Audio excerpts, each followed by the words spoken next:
Welcome back to the next topic of motion in a straight line. Friends, in the previous class, I introduced some important basic concepts of motion, that is position, path length, distance, displacement, SI unit of distance and displacement, and velocity. And in velocity, average velocity, instantaneous velocity, these important concepts are discussed in the previous class. Today we are introducing one more important concept called as acceleration or acceleration. Now, in day-to-day life, if you travel in any type of moving body, say bus, train, plane, motorcycle, any kind of vehicles, if you see or if you travel, they are not at all moving in a uniform speed. Sometimes the speed may increase, sometimes the speed may decrease. That shows that the bodies which are moving or which are seeing or sensing, they are not moving in the uniform velocity. Either they are accelerated to increase the speed or accelerated to decrease the speed. So to accelerate, so now we have a special device in a given vehicle called as accelerator. That means what? It controls the speed of the vehicle at a different interval of time, at different interval situations. Then at that time the objects or the bodies are said to be accelerated, not with the velocity, because the velocity of the vehicle is changing with respect to time. Then what is meant by acceleration? If I define, the definition goes like this. The rate of, I'll write the definition, the rate of change of velocity with respect to time.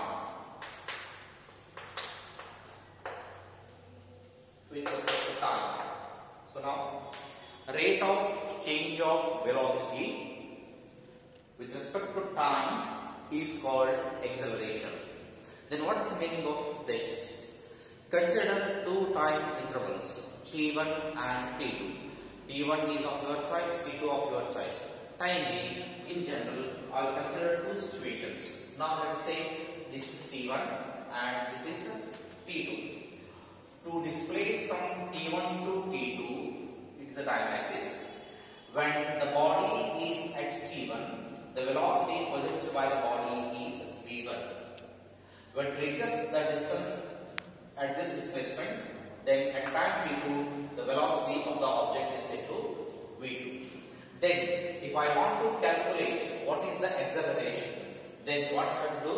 I have to take, as I said, it is rate of change of velocity. Now it is change of velocity. I have to take the change of velocity. So acceleration is denoted by small a. So a is equal to change in velocity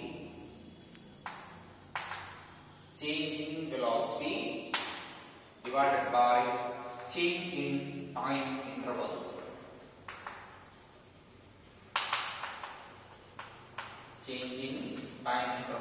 Then if I substitute the values, then what I will get? Change in velocity. So that is v2 minus v1 divided by change in time interval t2 minus t1.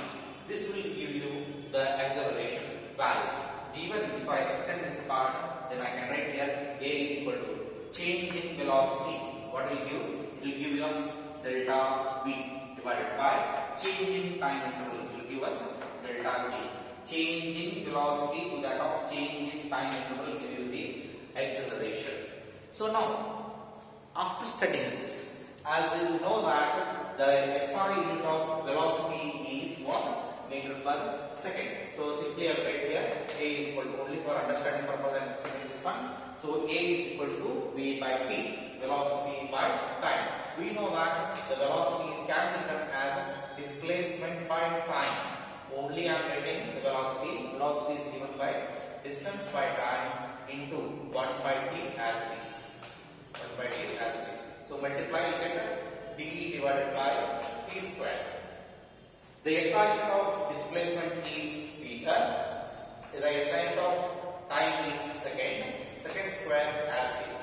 So that I can measure the acceleration in meter per second square or ms raised to minus 2. Please note down, it should be a small m, small s, m raised to ms raised to minus 2. So I can write acceleration is measured. It is measured in meter per second square. Very, very important. Meter per second square. Afterwards, once I write the SI unit, simultaneously I have to write the dimensional formula for acceleration. So dimensional formula, if I write the dimensional formula, look at the SI unit. The SI unit is free from mass. So I can write here m raised to 0. But it is associated with the length, meter, only one time. So I have to write here only 1 L. And finally, it is associated with the time t. So I have to write here t. T how many times? Minus 2 times. So I have to write here minus 2. So the dimensional formula of acceleration is m raised to 0 L t raised to minus 2. These are some basic concepts of acceleration. After studying the definition, measurement and the dimensional formula of acceleration, now let us move forward to understand few more concepts. As I said in the introduction part today only, what I said, sometime when we are moving on a vehicle, the speed we will control. So sometime we will accelerate to a higher speed, sometime we will accelerate to a lower speed. That means we will control the speed. So at every interval of time, the velocity of the object or a moving vehicle changes. Now suppose if V2, as I say here, the value of V2 is greater than V1, that means the final velocity of the object at a time interval t2 is more greater than that of the velocity of the object at the initial position at the time interval of t1. So if it is complicated, I will clear it in another manner. So whatever I say here, t1 and v1, this is referred as initial velocity. It is initial velocity. Whatever I referred here, v2, v2, this is called as a final velocity. Final velocity. So this is final velocity, this is initial velocity. Obviously, this becomes a final time and this is initial time.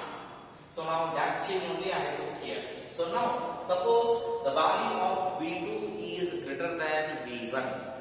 If the value of V2 is greater than V1, obviously the value of acceleration is positive. So such type of acceleration is called as positive acceleration. Let me write the definition: positive acceleration. So positive acceleration.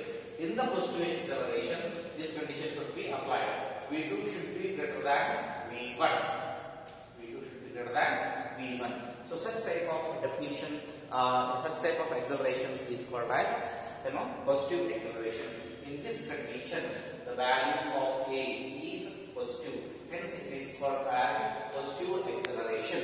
Similarly, if I go to the next one, now if I explain about positive acceleration, it is very easy to explain to you people about the negative acceleration. So what is negative acceleration? So now decreasing the speed. Obviously, what happens? The final velocity of the object or the body or the particle is less than that of the initial velocity, or else we can say initial velocity of the object or the body or the particle is greater than that of the final velocity. Then such type of velocity acceleration is called as negative acceleration. So this is called as what? Negative acceleration. So in this condition, what condition I had to put here? The value of V2 is must be less than V1. So at this condition, the acceleration possesses negative value. So A is equal to negative. So this is called as negative acceleration. So now we have positive acceleration, we have negative acceleration. So now one more thing, please keep it in mind. Positive acceleration is itself called as acceleration itself, but the negative acceleration is also called by another word, is called as retardation. Positive acceleration itself is acceleration, but the negative acceleration is also called as a retardation. So now, after studying these fundamentals, now let's move the types of accelerations. So now, types of acceleration we are studying: uniform acceleration, non-uniform acceleration, average acceleration, and instantaneous acceleration. So now, let me write one by one. First one, types. In the types, first one I will write here, uniform acceleration. Uniform acceleration. What it means by uniform acceleration? As I said in the definition, the rate of change of velocity with respect to time is called as acceleration. Now, in the uniform acceleration, the change of velocity must be equal, or the equal change in the velocity of the object at equal interval of time. I repeat once again, listen carefully. If two instants are given to you people, V1, V2, so in that V1, V2, whatever the value of T1, T2, that should be calculated. This is the time interval, this is the velocity interval. At that time, we must say that it is change of equal amount of velocity at equal interval of time. Equal change in equal amount of velocity, change in equal amount of velocity in equal interval of time. Equal interval of time. So such type of accelerations are called as uniform acceleration or constant acceleration. That means what? Say now, listen carefully. So at the beginning, 0 second, the velocity or the acceleration of the object is 0. Now if I give 5 seconds, the body will move with a 3 km per second. So 3 km per second. So now it is a uniform velocity divided by time will give the acceleration at that instant of time. After crossing 3 seconds, from 3 to say 5 seconds, the body reaches 20 meter per second or 20 km per second or 20 km per hour. At that time, that is in that interval, only 3 to 5 interval, the speed of the vehicle is constant. That is 20 km per hour. That is called as uniform acceleration.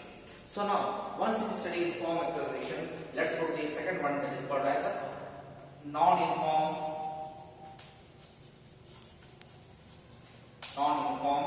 acceleration. In the non-uniform acceleration or variable acceleration, as we define, change in equal amount of velocity in equal interval of time. Here also, change in velocity takes place. Change in amount of velocity, change in equal, let us say equal amount of, change in equal amount of velocity at unequal interval of time. Unequal interval of time. that means what? Velocity change remains same, but the time factor is not equal. It is every time factor is also changing. So please note down here, time interval should be same for every change of amount of velocity. But here is unequal time interval is there, but equal time amount of velocity is changing. So hence it is called as non-uniform acceleration or variable acceleration. After studying this, let's move on to the next concept that is called as average acceleration.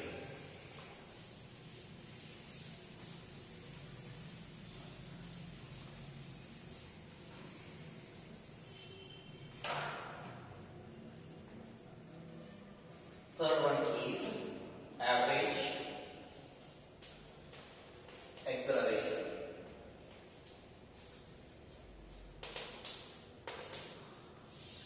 Average acceleration.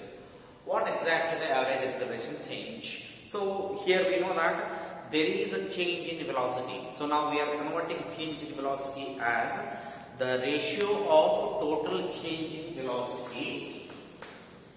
The ratio of total change in the velocity. The total change in velocity.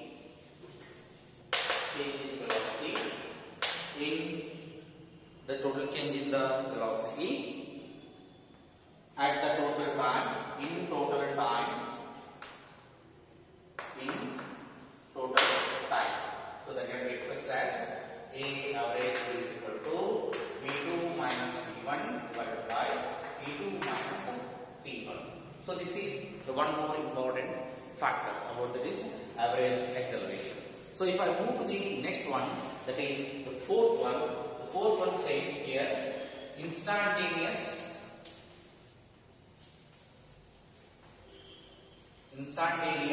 acceleration.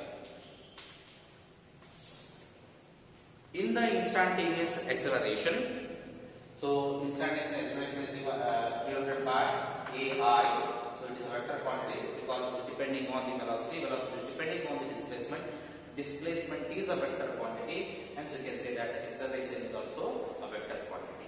So now, in the instantaneous acceleration, what exactly the meaning of instantaneous? Here is time interval is very small, very small. Even in that instant of time, right, the rate of change of velocity should be same. So I can write here the rate of change of velocity. The rate of change of velocity at a given instant. At a given instant.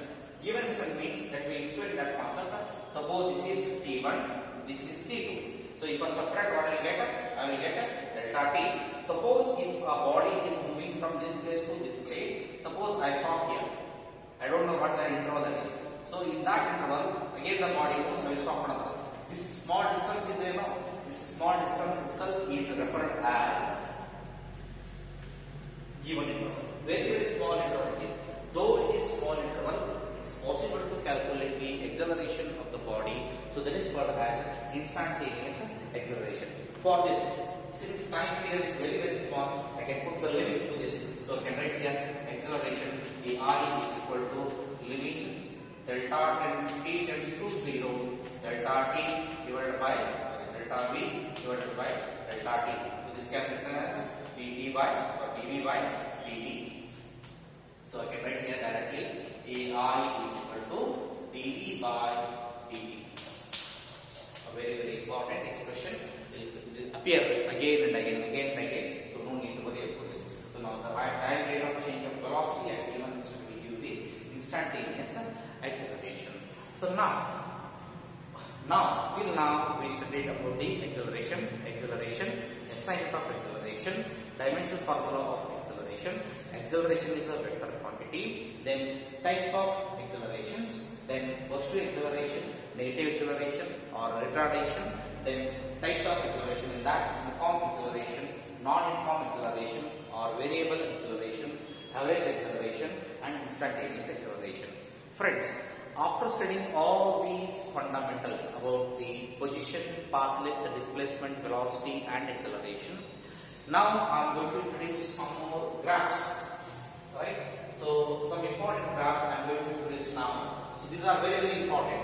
This graph will talk a lot of physics. So let us start one by one. Actually, in this year, because of this pandemic, so the PT graph are removed. PT graph means position time graph were removed or deleted. But to understand the meaning of VT graph, that is velocity time graph, we must know the meaning of PT graph. What is means by PT graph? PT graph means P is taken along y-axis, that is position. T is taken along x-axis, that is time period. So with this, let's start one by one. So it is not in the syllabi, but only for understanding purpose I am explaining these things. That is PT graph. So PT graph means position time graph. So P is taken along x-axis and time is taken along x-axis. So this is x-axis. Here I take P. So here is taken position. So position can be represented by P, or in your textbook they refer here x only. So if I refer x, then it confuse you people. So I can write here y only. So y is indicating the position of the body or the object. Let us start one by one. Suppose if I consider an object here. So now object is here. So this is the origin. So now P, a person is standing, a particle is standing, a body is standing at point P. Right. So now in the PT graph, if the body is at rest at any given interval of time, so now the body will not move. So that means it should be parallel to the direction of the time. So it should be parallel to the x-axis. Then in this condition, we can say that the body is at rest. Look at this. No change in the position. So you can say that it is in the rest position. Suppose if I go to the next graph, that is this is again time interval x, time interval is taken here, y-axis, position, origin is here. Now, if the body changes its position in an equal interval of time, so it is called as uniform speed or uniform displacement. At that uniform displacement, the body goes like this. At the time P, which is in the origin, as P increases, displacement also increases. It goes like this. It is a uniform motion, uniform velocity. It's called what? Uniform displacement. You can calculate the position of the object at any of time. Suppose if I want to calculate this time, say draw a line here, so it touches here, then draw a line here, it touches here. So this will give the position of the object. This is what P is here. So now this will give the displacement of the object. So now this is one kind. And next kind is increasing. The fourth kind is, so now it is called as uniform speed. Uniform displacement. I can say that it is uniform displacement, right? So now our uniform speed also, since displacement is uniform, so velocity is also uniform. So it is called as uniform velocity. The next concept is increasing, displacement or increasing velocity. How it increases? Let's see here. Since it is uniform, everything is same. So now let's go to the uniform. 0 here, time period is here. So y-axis here, this is x-axis, this is time period. So now at the beginning, the speed is 0. As time increases, slowly speed increases, slowly increases like this. This graph indicating increasing velocity.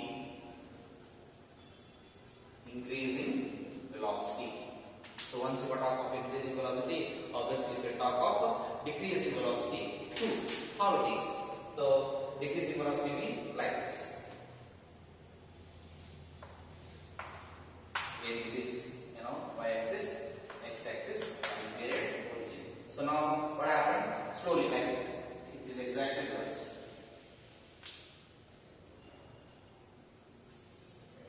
like this. So this indicates the decreasing velocity.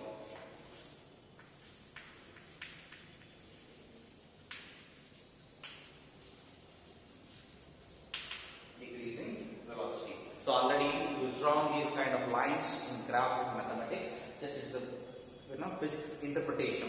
If I draw that kind of graph, and if I say draw the lines, then it's possible to calculate the position and the time of the using PT graph. We can calculate the velocity of the object, uniform velocity, increasing velocity, decreasing velocity. It is possible to calculate. This is just introduction. It is not in the syllabus, friends. In the next class, I will explain about the VT graph. They are in the syllabus and they are very important as examination point of view. In the next class, we will discuss about the VT graph. Thank you.